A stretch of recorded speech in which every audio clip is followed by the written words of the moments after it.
దానికి ఎలాంటి పత్రాలు ఉంటాయి. సాదా కాగితం మన తండ్రి రాసిన సాదా కాగితం ఉంటుంది, కానీ ధరణి వల్ల ఏంది సాదా కాగితం ఎవరైతే చేసిండో వాళ్ళ పేరు వచ్చింది, కానీ మన పేరు దాంట్లో అనుభవకారి పేరు కాలమే లేకుండా పోయింది.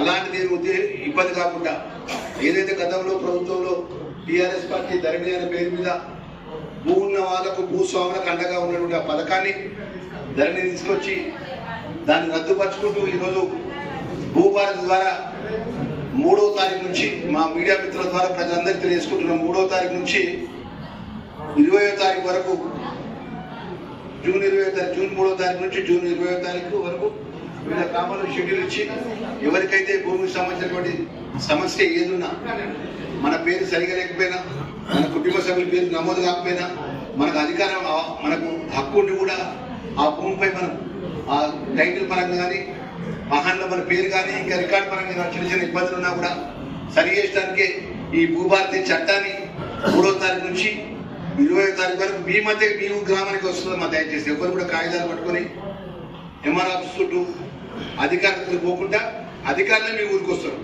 ఇప్పుడు 3వ తారీఖు రోజు మొదలు పైచింతల గ్రామం నుంచి మొదలు పెడుతున్న ఉదయం 9 గంటలకు సాయంత్రం 4 గంటల దాకా రెవెన్యూ అధికారులు ఉంటారు. ఆ విధంగా ఆ గ్రామానికి సంబంధించిన గ్రామ పంచాయతీ సెక్రటరీలకు, అదేవిధంగా గ్రామ పంచాయతీ స్పెషల్ ఆఫీసర్లు అందరూ కూడా ఆ గ్రామంలో డబ్బు సాటింపు చేసి అందరూ కూడా తెలియజేయాలని చెప్పి రెవెన్యూ తహసీల్దార్ గారికి నేను చెప్తూ, దయచేసి ఈ విధంగా పేదల పక్షాన ప్రజల పక్షాన ముఖ్యమంత్రి రేవంత్ రెడ్డి గారు ఏ ప్రజలు కూడా ఎవరు కూడా అధికారుల చుట్టూ తిరగద్దు.